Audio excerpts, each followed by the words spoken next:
Welcome back to Huddle Up. We ranked our top 5 quarterbacks going into the 2024 NFL Draft. Now it's time to do receivers. There are a lot of names. People are talking about this class as legendary. When it all shakes out, could break records for the most receivers taken in the first round. There are a lot of different flavors of receivers as far as physical freaks, speedsters, route runners, you name it. This draft class has it. Where are you going with your list as far as your top 5?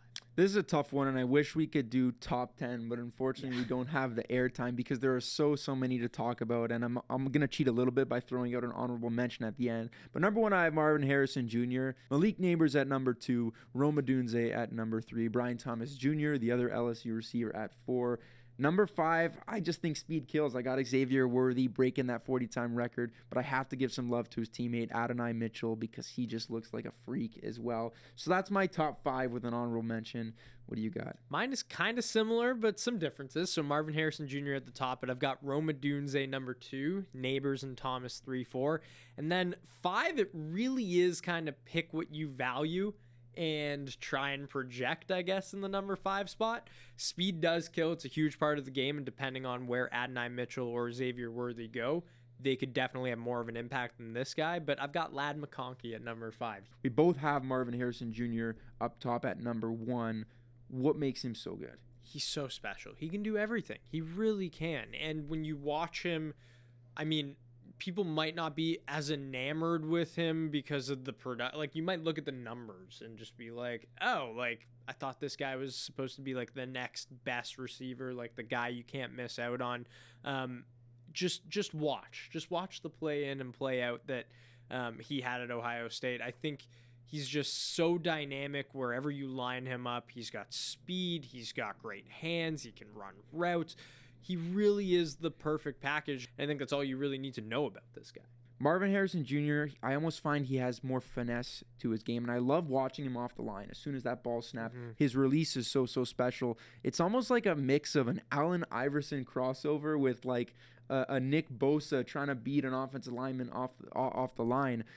His ability to just get open in seconds is what I think makes him so special, and also his understanding of spacing on the football field. Malik Nabers, he's just pure power and speed, and it's almost like watching Isaiah Pacheco play wide receiver because of how ferocious he is just with every single rep. And I think why he was a match made in heaven with Jaden Daniels, someone who can fire that deep ball, is because off the line, he's just going to bull right through you and run right past you. He's a little bit shorter than Marvin Harrison Jr., but he still has that weight and toughness and physicality. So both bring unique skill sets to the wide receiver position, but if you're going to put one above the other, I'm not going to push back too much because both these guys are so special. You have Odunze actually over Malik Nabers at number 2.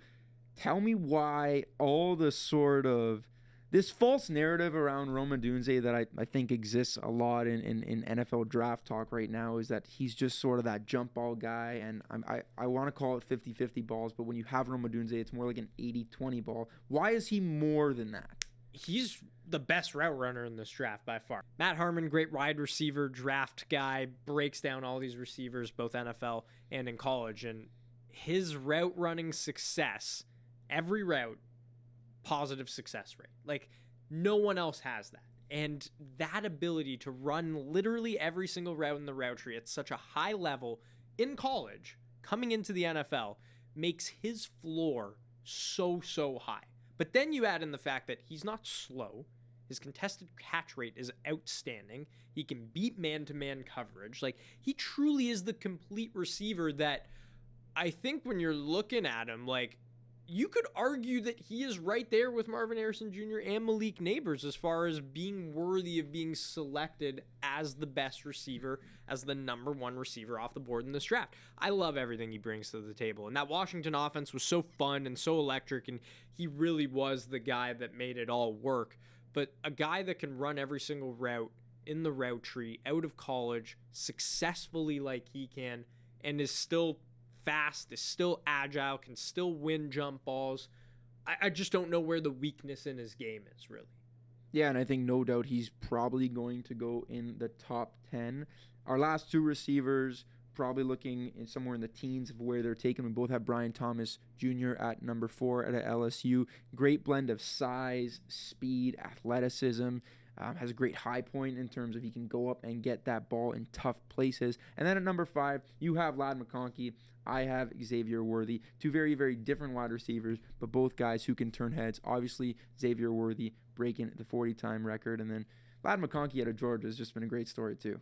Senior Bowl, no one could cover him. Like, great route runner, deceptive speed. Not the biggest guy in the world, but I think depending on what offense he goes into, like, he can be such a great contributor depending on, again, situation and scheme. Well, there are our top 5 quarterbacks, our top 5 wide receivers in this year's loaded draft class. When we come back, we put ourselves to the test and see if maybe our draft stocks can rise after taking the Wonder List.